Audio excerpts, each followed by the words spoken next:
विकास और सुमन का दोनों का कोर्ट में आज तलाक होना होता है। दोनों कोर्ट में मौजूद होते हैं और कोर्ट में जज साहब सुमन से कहते हैं कि सुमन बताओ, तुम आखिर तलाक से पहले कुछ कहना चाहती थी। तुम्ही ने तो कोर्ट में अर्जी दायर की है, यानी तलाक का फॉर्म फिल किया है कि मुझे तलाक चाहिए अपने पति से, और आज तुम्हें जो कुछ कहना है आखिरी बार, आखिर कहो जल्दी से क्या कहना है, उसके बाद में फिर कोर्ट का फैसला आ ही जाएगा। दोस्तों, सुमन है जो कहती है कि जज साहब मुझे अपने पति के साथ में एक रात बितानी है, मुझे अपने पति के साथ में एक रात बितानी है। इस बात को सुनकर जज साहब है जिसके पैरों तले से जमीन खिसक जाती है, और जो सुमन के घर वाले जो उस कोर्ट में साइड में बैठे हुए हैं वो भी आखिर आंखें फाड़ फाड़ के सुमन की तरफ देखने लगते हैं कि आखिर ये बोल क्या रही है। और जज साहब सबसे ज्यादा हैरान होता है कि मैंने आखिर अपने कैरियर में अभी तक ऐसा कोई तलाक का केस या मामला नहीं देखा है जहां पर खुद पत्नी तलाक की अर्जी दायर करे और उसके बाद में भी वो कहे कि मुझे अपने पति के साथ में एक रात और बितानी है। इसका आप मौका दे दीजिए। दोस्तों, जज साहब ने, क्योंकि कोर्ट के अंदर पहले से ही यह याचिका दायर हुई थी और उसके बाद में काफी ज्यादा दोनों के बीच में तकरीबन 2 से 3 साल तक उनके बीच में कोर्ट का केस चलता रहा। आखिर जज साहब ने भी यह सोचा कि किसी ना किसी तरह से दोनों पति पत्नियों में सुलह हो जाए। दोस्तों, जज साहब है जो इस बात को सोचता है कि हो सकता है कि ये इसकी पत्नी है, अभी तक तो इनका ऑफिशियली डिवोर्स नहीं हुआ है, यानी तलाक नहीं हुआ है, तो क्यों ना इन दोनों को एक रात मौके के लिए दे ही दी जाए। हो सकता है दोनों का तलाक न हो। लेकिन दोस्तों, आखिर उसकी पत्नी के मन में क्या है, आखिर क्यों उसके पति के साथ में वो एक रात बिताना चाहती है, जब आप इसको आगे मैं आपको बताने जा रहा हूं, आप इस घटना को आगे सुनेंगे तो वाकई में आप लोग भी हैरान रह जाएंगे कि आखिर ऐसा कैसे अपनी जो पत्नी है उस पति के साथ में कर सकती है। उसका पति भी तलाक के लिए बिल्कुल तैयार कोर्ट में खड़ा हुआ था, लेकिन जो उनके बाद में वो सब कुछ उसके दोनों के साथ में होता है, उसे देखकर सुन करके आप सब भी हक्के बक्के रहने वाले हैं। तो इसलिए मैं आपसे गुजारिश करूंगा दोस्तों, इस कहानी को आप पूरा देखें, आखिर तक देखें। सिर्फ 10 मिनट आप अपना निकाल करके इस सच्ची कहानी को आप अच्छे से देखें ताकि आपके समझ में आए। क्या इसका पति है विकास, इसको डाउट था कि आखिर मेरी पत्नी है जो सुमन मुझसे ये मतलब तलाक भी लेना चाहती है और आखिर मेरे साथ में एक रात भी बिताना चाहती है। आखिर कहीं अब विकास के मन में सवालों के झुंडे खड़े होने लगते हैं। विकास ये सोचता है कि कहीं मेरी पत्नी मेरे साथ में कुछ गलत ना कर दे, कहीं हो सकता है मुझे मौत के घाट ना उतार दे, या कुछ भी उसके मतलब तरह तरह के सवाल विकास के मन में चलने लगते हैं। दोस्तों, ये कहानी है उत्तर प्रदेश के बिजनौर की। आखिर वहां पर दोनों पति पत्नियों का डिवोर्स कोर्ट में चलता रहता है। जैसे ही उन दोनों की तारीख आती है तो यहां पर मामला होता है, लेकिन जज साहब उनको आखिर फैसला सुना ही देता है कि तुम्हें ठीक है एक रात बिताने के लिए मौका दिया जाता है, तुम दोनों पति पत्नी एक रात बिता सकते हो, लेकिन सुबह 10 बजे तुम्हें आकर दोनों को फैसला करना है कि आखिर तुम्हारा फाइनल डिसीजन होता क्या है। दोस्तों, दोनों पति पत्नी कोर्ट से बाहर निकलते हैं। दोनों के घर वाले दोनों के साथ में थे।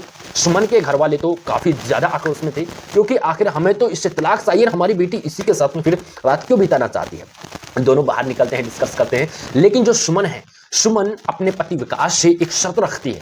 कहती है कि देखिए, मैं तुम्हारे साथ में रात तो बिताना चाहती हूं, लेकिन इसके बीच में कुछ कंडीशंस होंगी। आखिर कहता है बताइए क्या कंडीशन है। कहती है कि ये रात नहीं तो तुम्हारे घर पर बिताई जाएगी, नहीं मेरे घर पर ये रात बिताई जाएगी। आखिर हम इसको एक होटल में आज की रात को बिताने वाले हैं। दोस्तों, विकास है जो कह देता है चलो ठीक है फला होटल में आ जाना। तो दोनों का टाइम फिक्स हो जाता है, शाम का टाइम होता है। उस होटल में विकास पहुंच जाता है, रूम नंबर 306 जो उसको बताया गया था, 306 रूम नंबर में विकास पहुंच जाता है। विकास वहां पर देखता है कि आखिर इस रूम में तो अभी तक कोई नहीं है।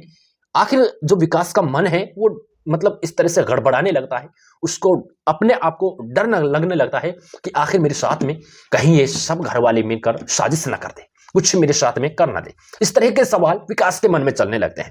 तो आखिर दोस्तों, थोड़ी देर विकास इंतजार करता है रूम के अंदर। थोड़ी 5 से 10 मिनट बाद में ही सुमन उसके दरवाजे से अंदर आती है। सुमन जब आती है तो एकदम से चकाचौंधनी होकर आती है, मानो जिस तरह से इनकी पहली सुहागरात हो। शादी के बाद शादी होती है, जिस तरह से पहली सुहागरात होती है, इस तरह से बिल्कुल दुल्हन बन के सुमन है जो विकास के पास में आती है। विकास देखकर उसको हैरान हो जाता है कि आखिर ये इस तरह से लिबास पहनकर, ये दुल्हन का जोड़ा पहन करके मेरे पास में आखिर आई क्यों है। तो वो विकास के पास में जाकर उसी बेड पर बैठ जाती है और विकास है जो कहता है कि कहिए तुम्हें क्या कहना है, आखिर तुमने जो एक रात कोर्ट में जो मांगी है कि मुझे अपने पति के साथ में एक रात बितानी है। दोस्तों, आखिर जो सुमन है वो सोचती है और कहती है कि देखिए, आखिर हमारी जो शादी हुई थी उसकी शुरुआत भी अच्छे से हुई थी, जो हमने सुहागरात मनाई थी, तो अब हमारा तलाक होने जा रहा है। मैं ये सोचती हूं कि आखिर हम दोनों का जो तलाक है, हमारी शादी भी अच्छे ढंग से शुरू हुई थी, शुरुआत हुई थी, हमारी सुहागरात हुई थी, तो खत्म भी हम इसको इसी तरह से करें कि आखिर हम दोनों पति पत्नी अच्छे से रहें। देखिए, आप ये मत सोचना कि मेरे साथ में कहीं गलत ना कर दे, मुझको फंसा ना दे। मैं अभी भी तुम्हारी ऑफिशियली ही पत्नी ही हूं। मैंने अभी तक तुमसे तलाक नहीं हुआ है। आज की रात तुम्हारे नाम जो तुम करना चाहो, जिस तरह से करना चाहो वैसे तुम कर सकते हो। आज मैं तुम्हारी हूं, यानी आज की रात मैंने तुम्हारे नाम कर दी है। तो आखिर आज की जो रात है, हम पूरी तरह से खुशियों के पल, मतलब खुशी के पल इसमें बिताना चाहते हैं। तो दोस्तों, जो विकास है उसके मन में और भी ज्यादा घबराहट सी होने लगती है कि आखिर ये औरत ने क्या मुझे वाकई में इसी के काम के लिए बुलाया है। वो उससे कहने लगता है कि तुम्हारा यही काम था कि तुम मेरे साथ में अपनी हवस को मिटा सको, आखिरी रात में आखिर हवस मिटा सको। अगर तुम्हारा यही कोर्ट में इस रात का लेने का फैसला था तो मैं अभी इस कमरे को छोड़कर यहां से जा रहा हूं। वो उसको इस तरह से मना करता है, लेकिन कहती है, जो सुमन है, कहती है कि अभी नहीं, देखिए तुम यहां पर बैठिए, मुझे तुमसे यही उम्मीद थी और यही उम्मीद थी, लेकिन जो मैंने एक रात मांगी है कोर्ट के अंदर, वो मैंने इस काम के लिए नहीं मांगी है कि मैं अपनी मन की हवस मिटा सकूं, मैं अपने पति के साथ में ये सब हरकतें कर सकूं जिस तरह से तुम मुझे समझ रहे हो कि मैं तुम्हारे साथ में दुल्हन बनकर आई हूं। तुम इस गलत फहमी में न रहो, मैं तुमसे कुछ और ही पूछना चाहती हूं। तो दोस्तों, उसकी आंखें फटी रह जाती हैं कि आखिर यार इस औरत के दिमाग में आखिर चल क्या रहा है। तो कहता है कि अच्छा तुम मुझसे जल्दी पूछो। तकरीबन आधी रात उनकी इस तरह से बातें करने में गुजर जाती है, दोनों में बहस होने लगती है। आखिरकार जो आखिरी फैसला है वो दोनों पति पत्नियों के बीच में आ ही जाता है। सुमन कहती है कि मुझे तुमसे एक राज की बात जाननी है। तो कहता है कि वो कौन से राज की बात है। कहती है कि जब हमारी और तुम्हारी शादी हुई थी, या जब हमारा तलाक का फॉर्म कोर्ट के अंदर फिल हुआ था, उस वक्त तो तुम एकदम हष्ट-पुष्ट थे, एकदम अच्छे थे, तंदुरुस्त थे, तुम्हारा शरीर भी एकदम फ्रेश था, कोई भी दिक्कत तुम्हारे शरीर के अंदर नहीं थी। लेकिन उसके बाद में जैसे ही मैंने तुमको आज कोर्ट के अंदर देखा, तुम्हारी आंखें धसी हुई हैं, मतलब तुम्हारा जो शरीर है बिल्कुल पूरी तरह से दुबला पतला हो चुका है। मैं इसका रीजन जानना चाहती हूं, आखिर इसकी ये दिक्कत क्या है। तुम किस तरह से अपने शरीर को खो रहे हो, तुम किस तरह से अपनी जिंदगी को क्या खराब करने में लगे हुए हो, ये क्या मसला है, उस बात को तुम मुझे बताओ, तुम मुझे शेयर करो। बस इस बात की जानने के लिए मैंने जज साहब से एक रात तुम्हारे साथ में बिताने के लिए मांगी है। दोस्तों, इसके बाद में थोड़ी देर वो सोचता है। विकास सोचने के बाद में कहता है कि अच्छा तुम इसी बात को जानना चाहती हो, तो आखिर ये भी कहती है कि मुझे तुम्हारा ये भी रीजन जानना है कि तुमने भी हाँ कैसे कर दी और तुमने भी कोर्ट के अंदर फौरन से तलाक की अर्जी दायर क्यों कर दी। इस बात का रीजन मुझे जानना है। आखिर तुम तो मुझसे इतना प्यार करते थे, दुनिया में मुझसे ऐसा इतना प्यार कोई नहीं कर सकता, और मैं भी तुमसे इतना प्यार करती थी क्योंकि हमारी लव मैरिज थी। इस तरह से दोस्तों बातें चलती हैं। तो विकास है जो अपने मुद्दे की बात को बताने लगता है, कहता है कि अच्छा तुम सुनो, जब हमारी दोनों की शादी हो गई थी तो शादी के बाद में मुझे पेट में एकदम से दर्द उठने लगा, छाती में दर्द होने लगा, पेट में भी दर्द होने लगा। तो मैं डॉक्टर के पास में चेकअप कराने के लिए गया। जैसे ही डॉक्टर के पास में मैं गया तो डॉक्टर ने मेरे ब्लड कैंसर बता दिया। डॉक्टर जैसे ही मेरे ब्लड कैंसर बताता है तो मेरी आंखें खुली रह जाती है। मैं सोचता हूँ कि आखिर मेरे ब्लड कैंसर हो कैसे सकता है। दूसरे डॉक्टर के पास में जाता हूँ, दूसरा डॉक्टर है वो कहता है कि तुम्हारे ब्लड कैंसर है। आखिर मुझे विश्वास होने लगता है कि वाकई में मेरे ब्लड कैंसर हो चुका है। तो और उन्होंने बताया कि मतलब ब्लड कैंसर है जिसमें इसका ला इलाज है, यानी कोई इसका इलाज है ही नहीं, ये डॉक्टरों का मानना है। लेकिन अल्लाह ताला करता है वो होता है। लेकिन दोस्तों, यहां से जो आगे की बात है इसको आप गौर से सुनिए कि आखिर इन दोनों के बीच में यहां से आगे होता क्या है। दोस्तों, दोनों को आखिर डॉक्टर वो कहता है कि डॉक्टर ने मुझसे कहा हाँ इसकी जो लिमिट है जीवन की वो बढ़ सकती है, लेकिन परमानेंट इसका ब्लड कैंसर का कोई इलाज नहीं हो सकता।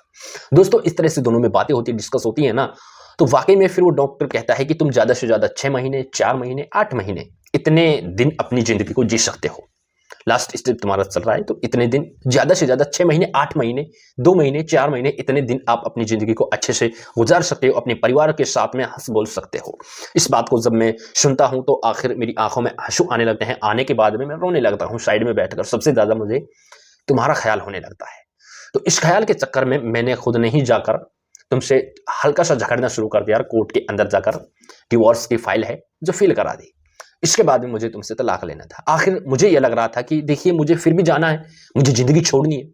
मैं 6 महीने का, 8 महीने का, उसके बाद में मैं यहां से चला जाऊंगा, फिर तुम्हारे ऊपर सवालों के पोटलियां बन करके खड़ी हो जाएंगी।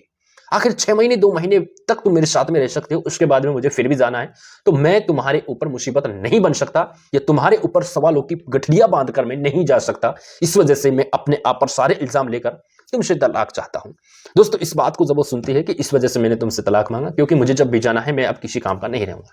दोस्तों, जब इस बात को उसकी पत्नी है सुमन वो सुनती है, सुमन कहती है कि विकास तुमने मतलब इतनी बड़ी बात यार मुझसे छुपाई, और इतनी बड़ी बात छुपाने का ये रीजन था, आखिर तुमने मुझे बताया क्यों नहीं? जब मैं तुम्हारे सुख में साथ दे सकती हूं तो मैं तुम्हारे दुख में साथ क्यों नहीं दे सकती? दोस्तों, दोनों के बीच में ऐसी बातें होने लगती है। चलते चलते सुबह हो जाती है। जैसे ही सुबह होती है, सुबह होते ही 10 बज जाते हैं। 10 बजने के बाद में दोनों पति पत्नी कोर्ट के अंदर जाते हैं। जैसे ही जज साहब कहता है कि अच्छा सुमन, जो कि सुमन आप बताइए कि तुम्हारा फैसला क्या है। लेकिन फैसला पूछने से पहले ही जज साहब को पता था कि इसका फैसला यही है जो इसका फैसला पहले था, ये तलाक चाहती है। लेकिन दोस्तों, जैसे ही जज साहब पूछता है कि सुमन आप बताइए कि तुम्हारा फैसला क्या है, जैसे ही सुमन का जवाब आता है तो उसको सुनकर के जज साहब के पैरों तले से जमीन खिसक जाती है। सुमन कहती है कि जज साहब, मुझे अपने पति से तलाक बिल्कुल भी नहीं चाहिए, मुझे रहना है तो सिर्फ इसी के साथ में रहना है। क्योंकि आखिर जज साहब कहता है कि आखिर ऐसा रीजन क्या है?